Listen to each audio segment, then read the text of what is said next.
ਬਾਬਾ ਰਾਮ ਰਾਏ ਜੀ ਦੀਆਂ 4 ਪਤਨੀਆਂ ਸਨ। ਇਹਨਾਂ ਵਿੱਚੋਂ ਵੱਡੀ ਪਤਨੀ ਬਾਬਾ ਜੀ ਨਾਲ ਕਿਸੇ ਗੱਲ ਤੋਂ ਗੁੱਸੇ ਹੋ ਗਈ। ਉਸਨੇ ਕਿਹਾ, ਮੈਂ ਤੁਹਾਡੇ ਪਾਸ ਨਹੀਂ ਰਹਿਣਾ ਚਾਹੁੰਦੀ। ਬਾਬਾ ਜੀ ਨੇ ਕਿਹਾ, ਤੂੰ ਮੇਰੇ ਸਿੱਖਾਂ ਦੇ ਸਹਾਰੇ ਤੋਂ ਬਿਨਾਂ ਕਿਸੇ ਤਰ੍ਹਾਂ ਨਹੀਂ ਰਹਿ ਸਕਦੀ। ਮਾਤਾ ਜੀ ਨੇ ਕਿਹਾ, ਮੈਂ ਤੁਹਾਡੇ ਸਿੱਖਾਂ ਦੇ ਕੋਲ ਬਿਲਕੁਲ ਨਹੀਂ ਜਾਵਾਂਗੀ। ਇਸ ਤਰ੍ਹਾਂ ਮਾਤਾ ਜੀ ਆਪਣੀ ਪਾਲਕੀ ਚੁਕਾ ਕੇ ਪਿੰਡ ਮਨੀ ਮਾਜਰੇ ਚਲੇ ਗਏ। ਇੱਥੇ ਬਾਬਾ ਰਾਮ ਰਾਏ ਜੀ ਦਾ ਕੋਈ ਸਿੱਖ ਨਹੀਂ ਸੀ। ਮਾਤਾ ਜੀ ਨੇ ਇੱਥੇ ਆਪਣਾ ਮਕਾਨ ਬਣਵਾ ਕੇ ਨਿਵਾਸ ਕਰ ਲਿਆ। ਇੱਕ ਵਾਰ ਰਾਤ ਨੂੰ ਮੀਂਹ ਪੈਣ ਸਮੇਂ ਮਾਤਾ ਜੀ ਦੇ ਕੋਠੇ ਦਾ ਸ਼ਤੀਰ ਟੁੱਟ ਗਿਆ। ਮਾਤਾ ਜੀ ਨੇ ਸੇਵਾਦਾਰ ਨੂੰ ਪਿੰਡ ਦੇ ਚੌਧਰੀ ਪਾਸ ਭੇਜਿਆ ਕਿ ਆਪਣੇ ਆਦਮੀ ਲੈ ਕੇ ਸ਼ਤੀਰ ਬਦਲ ਦਿਓ, ਪਰ ਚੌਧਰੀ ਨੇ ਰਾਤ ਦਾ ਸਮਾਂ ਕਰਕੇ ਗੱਲ ਟਾਲ ਦਿੱਤੀ। ਮਾਤਾ ਜੀ ਨੇ ਫਿਰ ਛੋਟੇ ਚੌਧਰੀ ਨੂੰ ਆਖਿਆ। ਉਸਨੇ ਸ਼ੀਘਰ ਹੀ ਆਦਮੀ ਤੇ ਸ਼ਤੀਰ ਘਰੋਂ ਲਿਆ ਕੇ ਮਾਤਾ ਜੀ ਦਾ ਕੋਠਾ ਮੁਰੰਮਤ ਕਰਵਾ ਦਿੱਤਾ।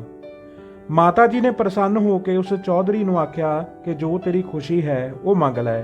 ਚੌਧਰੀ ਨੇ ਬੇਨਤੀ ਕੀਤੀ, ਮਾਤਾ ਜੀ ਜੇ ਬਖਸ਼ਿਸ਼ ਕਰਦੇ ਹੋ ਤਾਂ ਮੈਨੂੰ ਰਾਜ ਭਾਗ ਬਖਸ਼ੋ, ਮੈਂ ਕਿਸੇ ਦੀ ਰੈਅਤ ਹੋ ਕੇ ਨਾ ਰਹਾ। ਮਾਤਾ ਜੀ ਨੇ ਕਿਹਾ, ਸਮਾਂ ਪਾ ਕੇ ਤੂੰ ਰਾਜ ਕਰੇਗਾ ਅਤੇ ਵੱਡਾ ਚੌਧਰੀ ਤੇਰੀ ਰੈਅਤ ਹੋ ਕੇ ਵਸੇਗਾ।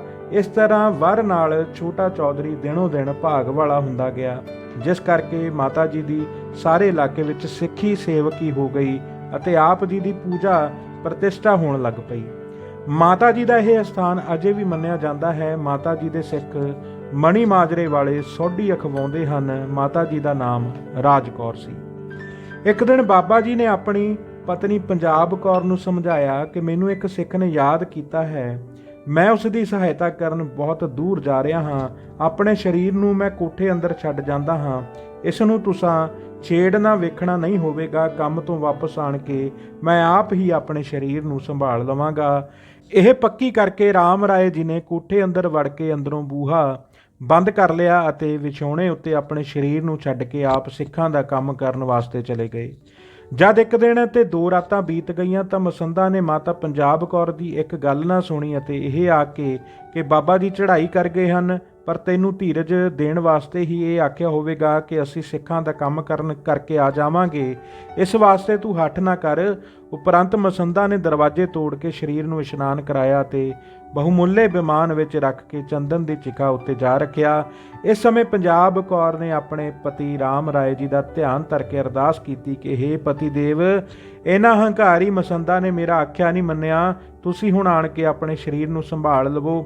ਇਸ ਅਰਦਾਸ ਕਰਨ ਦੀ ਦੇਰ ਸੀ ਕਿ ਬਾਬਾ ਜੀ ਤਤક્ષਣੇ ਆ ਗਏ ਅਤੇ ਆਕਾਸ਼ਬਾਣੀ ਦੁਆਰਾ ਆਖਿਆ ਕਿ ਜਦ ਸਾਰਿਆਂ ਨੇ ਸਾਡੇ ਸਰੀਰ ਨੂੰ ਮ੍ਰਿਤਕ ਦਸ਼ਾ ਵਿੱਚ ਵੇਖ ਲਿਆ ਹੈ ਤਾਂ ਸਾਡਾ ਜੀਵਤ ਹੋਣਾ ਠੀਕ ਨਹੀਂ ਹੈ। ਮਸੰਦਾਂ ਪ੍ਰਤੀ ਆਕਾਸ਼ਬਾਣੀ ਦੁਆਰਾ ਆਖਿਆ, ਤੁਸੀਂ ਵੱਡੇ ਪਾਪੀ ਹੋ ਜਿਨ੍ਹਾਂ ਨੇ ਗੁਰੂ ਦੇ ਪ੍ਰਾਣ ਘਾਤ ਕਰ ਦਿੱਤੇ ਹਨ।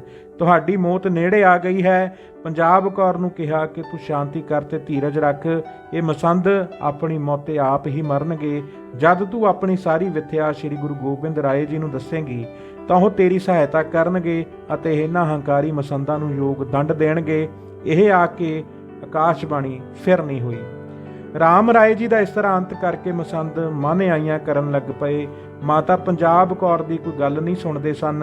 ਜਿੱਥੇ ਜਿੱਥੇ ਕੋਈ ਬੈਠਾ ਸੀ ਉੱਥੇ ਹੀ ਜੋ ਚੀਜ਼ ਗੁਰੂ ਘਰ ਦੀ ਉਸ ਪਾਸ ਹੈ ਆਪਣੀ ਕਰਕੇ ਉਹਨਾਂ ਨੇ ਸੰਭਾਲ ਲਈ। ਪੰਜਾਬ ਕੌਰ ਨੇ ਦੁਖੀ ਹੋ ਕੇ ਗੁਰੂ ਸਾਹਿਬ ਜੀ ਵੱਲ ਪੱਤਰ ਭੇਜਿਆ ਕਿ ਇਹਨਾਂ ਮਸੰਦਾਂ ਨੇ ਮੈਨੂੰ ਬੜਾ ਤੰਗ ਕੀਤਾ ਹੋਇਆ ਹੈ, ਕਿਰਪਾ ਕਰਕੇ ਮੇਰੀ ਸਹਾਇਤਾ ਕਰੋ।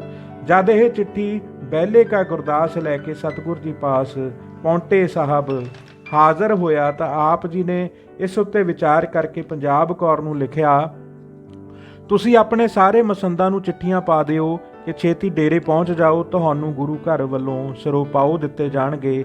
ਜਦ ਸਾਰੇ ਮਸੰਦ ਇਕੱਠੇ ਹੋ ਜਾਣ ਤਾਂ ਫਿਰ ਸਾਨੂੰ ਖਬਰ ਦੇ ਦੇਣੀ। ਅਸੀਂ ਸ਼ੀਘਰ ਹੀ ਤੁਹਾਡੇ ਪਾਸ ਪਹੁੰਚ ਕੇ ਮਸੰਦਾਂ ਦਾ ਸੁਧਾਰ ਕਰ ਦਿਆਂਗੇ। ਇਸ ਤਰ੍ਹਾਂ ਸਤਿਗੁਰ ਜੀ ਨੇ ਪੰਜਾਬ ਕੌਰ ਨੂੰ ਧੀਰਜ ਦੀ ਚਿੱਠੀ ਲਿਖ ਕੇ ਉੱਤਰ ਦਿੱਤਾ। ਮਾਤਾ ਪੰਜਾਬ ਕੌਰ ਨੇ ਸਾਰੇ ਮਸੰਦਾਂ ਨੂੰ ਚਿੱਠੀਆਂ ਲਿਖੀਆਂ ਕਿ ਗੁਰੂ ਘਰ ਦੀ ਮਰਿਆਦਾ ਅਨੁਸਾਰ ਸਾਰੇ ਮਸੰਦ ਇੱਥੇ ਪਹੁੰਚ ਜਾਓ।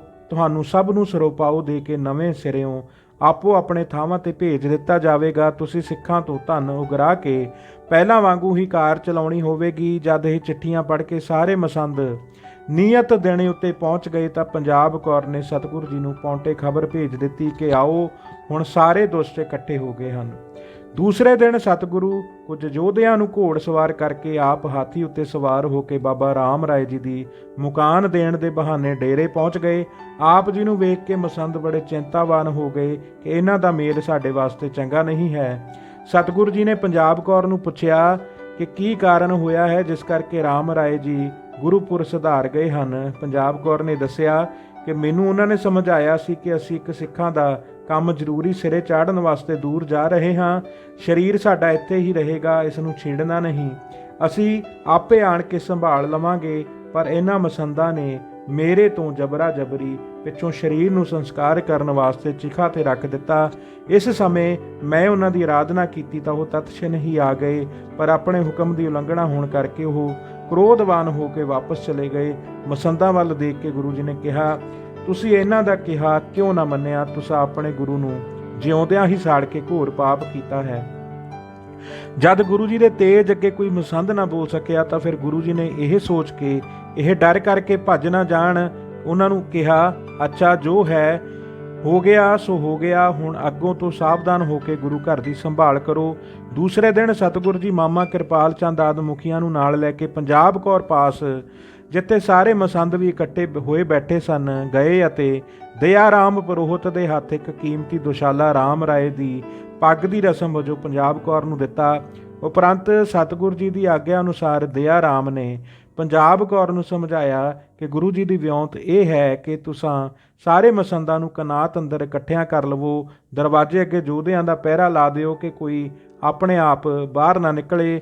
ਫਿਰ ਸਰਪਾਓ ਦੇਣ ਦੇ ਬਹਾਨੇ ਇੱਕ ਇੱਕ ਨੂੰ ਸੱਦ ਕੇ ਉਸ ਦੇ ਹੱਥ ਪੈਰ ਬੰਨ੍ਹ ਕੇ ਕੋਠੇ ਅੰਦਰ ਬੰਦ ਕਰੀ ਜਾਓ। ਪਿੱਛੋਂ ਫਿਰ ਜਿਸ ਤਰ੍ਹਾਂ ਮਰਜ਼ੀ ਹੋਵੇ ਉਹਨਾਂ ਨੂੰ ਜੋ ਹੰਕਾਰੀ ਹੋ ਕੇ ਆਕੀ ਹੋ ਗਏ ਹਨ ਯਥਾਯੋਗ ਦੰਡ ਦਿੱਤਾ ਜਾਵੇਗਾ। ਇਹ ਸਲਾਹ ਪੱਕੀ ਕਰਕੇ ਗੁਰੂ ਜੀ ਨੇ ਸਭ ਨੂੰ ਸੁਣਾ ਕੇ ਆਖਿਆ ਕਿ ਸਿਰੋਪਾਓ ਇਕੱਠੇ ਕਰ ਲਏ ਹਨ, ਭਲਕੇ ਸਵੇਰੇ ਸਿਰੋਪਾਓ ਲੈ ਕੇ ਆਪੋ ਆਪਣੀ ਸੰਗਤ ਵਿੱਚ ਚਲੇ ਜਾਣਾ ਅਤੇ ਕੰਮ ਨੂੰ ਅੱਗੇ ਵਾਂਗ ਹੀ ਸੰਭਾਲ ਲੈਣਾ। ਦੂਸਰੇ ਦਿਨ ਸੇਵਾਦਾਰਾਂ ਨੂੰ ਹੁਕਮ ਦੇ ਕੇ ਬਹੁਤ ਥਾਂ ਘੇਰ ਕੇ ਕਨਾਤਾਂ ਲਾ ਦਿੱਤੀਆਂ ਗਈਆਂ। ਅੰਦਰ ਜਾਣ ਦੀ ਕਿਸੇ ਨੂੰ ਆਗਿਆ ਨਹੀਂ ਸੀ। ਬੂਹੇ ਅੱਗੇ ਤਕੜੇ ਪਹਿਰੇਦਾਰ ਖੜੇ ਕਰ ਦਿੱਤੇ ਅਤੇ ਅੰਦਰ ਤੇਲ ਦੇ ਕੜਾਹੇ ਗਰਮ ਕਰਕੇ ਸਭ ਕੁਝ ਤਿਆਰ ਕਰ ਲਿਆ। ਉਪਰੰਤ ਗੁਰੂ ਜੀ ਨੰਦ ਚੰਦ, ਦਇਆ ਰਾਮ ਅਤੇ ਸੰਗੋ ਦਾਸ ਆਦਿ 5 ਭਣੇਵਿਆਂ ਨੂੰ ਨਾਲ ਲੈ ਕੇ ਉੱਥੇ ਪਹੁੰਚ ਗਏ। ਪੰਜਾਬ ਕੌਰ, ਭਾਈ ਬਹਿਲੋ ਕੇ ਗੁਰਦਾਸ ਅਤੇ ਹੋਰ ਇਤਬਾਰੀ ਆਦਮੀਆਂ ਨੂੰ ਨਾਲ ਲੈ ਕੇ ਪਾਸ ਬੈਠ ਗਈ। ਕੁਝ ਤਕੜੇ ਬਲਵਾਨ ਆਦਮੀ ਵੀ ਮਸੰਦਾਂ ਨੂੰ ਫੜਨ ਵਾਸਤੇ ਸਤਿਗੁਰੂ ਜੀ ਨੇ ਆਪਣੇ ਪਾਸ ਰੱਖ ਲਏ। ਇਸ ਤਰ੍ਹਾਂ ਸਭ ਪ੍ਰਕਾਰ ਦੀ ਤਕੜਾਈ ਕਰਕੇ ਸਭ ਤੋਂ ਪਹਿਲਾਂ ਇੱਕ ਵੱਡੇ ਮਸੰਦ ਨੂੰ ਸੱਦਿਆ ਕਿ ਆਣ ਕੇ ਸਿਰੋਪਾਓ ਲੈ ਜਾਓ। ਉਹ ਬੜੀ ਖੁਸ਼ੀ ਨਾਲ ਆਇਆ ਅਤੇ ਸਤਿਗੁਰੂ ਜੀ ਦੇ ਪਾਸ ਆਣ ਕੇ ਬਿਨਾਂ ਨਮਸਕਾਰ ਕਰਨ ਦੇ ਖੜਾ ਹੋ ਗਿਆ। ਸਤਿਗੁਰੂ ਜੀ ਨੇ ਆਪਣੇ ਆਦਮੀਆਂ ਨੂੰ ਇਸ਼ਾਰਾ ਕੀਤਾ। ਉਹਨਾਂ ਨੇ ਫੜ ਕੇ ਉਸ ਦੀ ਪੱਗ ਨਾਲ ਹੀ ਉਸ ਦੀਆਂ ਮੁਸ਼ਕਾਂ ਕੱਸ ਕੇ ਕੋਠੇ ਅੰਦਰ ਡੱਕ ਦਿੱਤਾ। ਇਸੇ ਤਰ੍ਹਾਂ ਦੂਜੇ, ਤੀਜੇ ਅਤੇ ਚੌਥੇ ਨੂੰ ਮੁਸ਼ਕਾਂ ਬੰਨ੍ਹ ਕੇ ਅੰਦਰ ਦੇ ਦਿੱਤਾ। ਬਾਹਰ ਇਹ ਪ੍ਰਗਟ ਕਰ ਦਿੱਤਾ ਕਿ ਬਹੁਤ ਸੁੰਦਰ ਸਿਰੋਪਾਓ ਦਿੱਤੇ ਜਾ ਰਹੇ ਹਨ, ਜਿਨ੍ਹਾਂ ਨੂੰ ਪਹਿਨ ਕੇ ਮਸੰਦ ਖੁਸ਼ੀ ਨਾਲ ਅੰਦਰ ਬੈਠਦੇ ਜਾ ਰਹੇ ਹਨ। ਇਸ ਤਰ੍ਹਾਂ ਜਦ 500 ਮਸੰਦਾਂ ਨੂੰ ਕੋਠੇ ਅੰਦਰ ਬੰਦ ਕਰ ਦਿੱਤਾ ਗਿਆ ਤਾਂ ਬਾਕੀਆਂ ਨੂੰ ਕੁਝ ਸ਼ੱਕ ਪੈ ਗਿਆ। ਇਹ ਤਾਂ ਕੋਈ ਹੋਰ ਹੀ ਗੱਲ ਹੋ ਰਹੀ ਜਾਪਦੀ ਹੈ, ਸਿਰੋਪਾਓ ਦੇਣ ਦਾ ਇੱਕ ਬਹਾਨਾ ਹੀ ਹੈ। ਇਸ ਕਰਕੇ ਸਤਿਗੁਰੂ ਜੀ ਨੇ ਇਹ ਸੋਚ ਕੇ ਕਿ ਬਾਕੀ ਦੇ ਭੱਜ ਹੀ ਨਾ ਜਾਣ, ਇੱਕ ਵਾਰ ਹੀ ਆਪਣੇ ਯੋਧਿਆਂ ਨੂੰ ਭੇਜ ਕੇ ਸਭ ਨੂੰ ਆਖਿਆ ਕਿ ਛੇਤੀ ਚਲੋ ਤੇ ਸਿਰੋਪਾਓ ਲਵੋ। ਸਾਰਿਆਂ ਨੂੰ ਘੇਰੇ ਵਿੱਚ ਲੈ ਕੇ ਕਨਾਤ ਅੰਦਰ ਲਿਆ ਕੇ ਰੱਸਿਆਂ ਨਾਲ ਬੰਨ੍ਹ ਕੇ ਸਾਰੇ 1100 ਮਸੰਦ ਗੁਰੂ ਜੀ ਨੇ ਬੰਨ੍ਹ ਕੇ ਬਹੁਤ ਸਾਰੇ ਕੋਠਿਆਂ ਵਿੱਚ ਬੰਦ ਕਰ ਦਿੱਤੇ।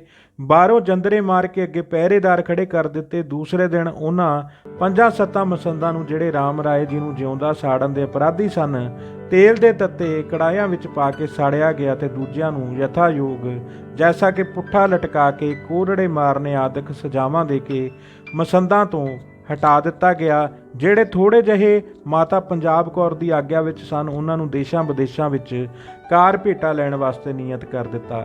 ਇਸ ਤਰ੍ਹਾਂ ਕੁਝ ਦਿਨ ਵਿੱਚ ਹੀ ਮਸੰਦੀ ਸੁਧਾਰ ਕੇ ਕੌਤਕ ਕਰਕੇ ਸਤਿਗੁਰੂ ਜੀ ਵਾਪਸ ਪੌਂਟੇ ਸਾਹਿਬ ਆ ਬਰਾਜੇ।